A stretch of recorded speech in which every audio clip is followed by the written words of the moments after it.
Iran और Israel के बीच चल रहे संघर्ष में दोनों देशों द्वारा विभिन्न प्रकार के खतरनाक हथियारों का इस्तेमाल किया जा रहा है। ईरान बैलिस्टिक मिसाइलों का इस्तेमाल कर रहा है, हाइपरसोनिक मिसाइल फतेह और कामिकाजे ड्रोन का इस्तेमाल कर रहा है। ईरान के पास खुर्म शहर और गदर मिसाइल भी हैं, लेकिन उसने अभी इस्तेमाल नहीं किया। जवाब में इजरायल ने लड़ाकू विमान, ड्रोन, मिसाइल, रक्षा प्रणाली आयरन डोम, डेविड स्लिंग और एरो सिस्टम का इस्तेमाल किया। इन दोनों देशों के संघर्ष के बीच एक बात जरूर सबके जहन में आती होगी कि दुनिया का सबसे खतरनाक बम किस देश के पास है आखिर, और वो कितना ताकतवर है।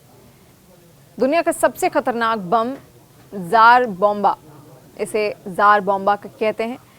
ये एक बम था और ये एक सोवियत थर्मोन्यूक्लियर बम था और अब तक बनाया और परखा गया सबसे शक्तिशाली परमाणु हथियार भी था।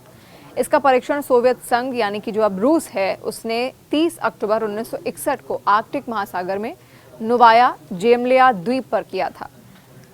जार बॉम्बा का आधिकारिक नाम AAN 602 था। ये इतना विशालकाय था कि कल्पना से भी परे और बड़ी तबाही मचा सकता था।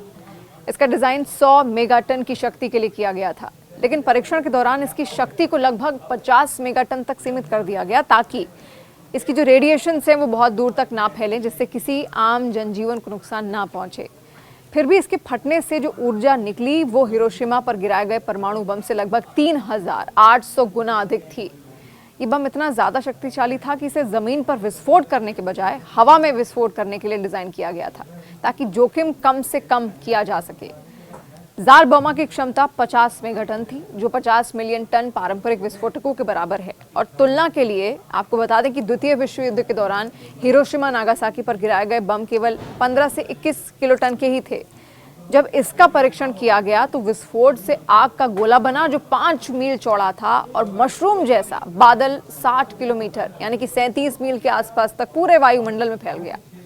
जहां पर ये फटा उसके 100 किलोमीटर के पूरे दायरे में सब कुछ खत्म हो गया था। 160 किलोमीटर की दूरी तक इमारतें ढह गई। 275 किलोमीटर तक रेडिएशन को महसूस किया जा सकता था। इसके विस्फोट में इतनी तेज रोशनी निकली कि 1000 किलोमीटर दूर से भी इसे देखा जा सकता था। इसने इतनी गर्मी पैदा की कि विस्फोट स्थल से 100 किलोमीटर दूर तक की 3rd डिग्री बर्न हो सके। सोवियत संघ द्वारा जार बॉम्बा को बनाने का मुख्य उद्देश्य दुनिया को अपनी परमाणु क्षमता दिखाना था। ये शीत युद्ध के दौरान की परमाणु हथियारों की होड़ का एक प्रतीक बन गया। सोवियत संघ का अन्य उद्देश्य सोवियत संघ का एक और उद्देश्य था संभावित दुश्मनों को रोकना और देश की तकनीकी क्षमताओं का प्रदर्शन करना। ये अब तक का सबसे बड़ा परमाणु हथियार है जिसका परीक्षण किया गया। ये परमाणु हथियारों की विनाशकारी क्षमता की याद दिलाता है। जार बॉम्बा भले ही अब तक का परीक्षण किया गया सबसे शक्तिशाली बम रहा हो, लेकिन आज परमाणु हथियारों के संदर्भ में सबसे खतरनाक का अर्थ सिर्फ उनकी शक्ति से नहीं, बल्कि उनकी संख्या और डेड हैंड जैसे ऑटोमेटिक प्रणालियों से भी है। वर्तमान में रूस को दुनिया में सबसे अधिक परमाणु हथियारों वाला देश माना जाता है। विभिन्न रिपोर्टों के अनुसार रूस के पास लगभग 5500 से अधिक परमाणु हथियार हैं। इसके बाद अमेरिका का नंबर आता है, जिसके पास लगभग 5000 के आसपास परमाणु हथियार हैं। रूस के पास एक ऐसी प्रणाली भी है जिसे डेड हैंड या डूम्सडे डिवाइस कहा जाता है।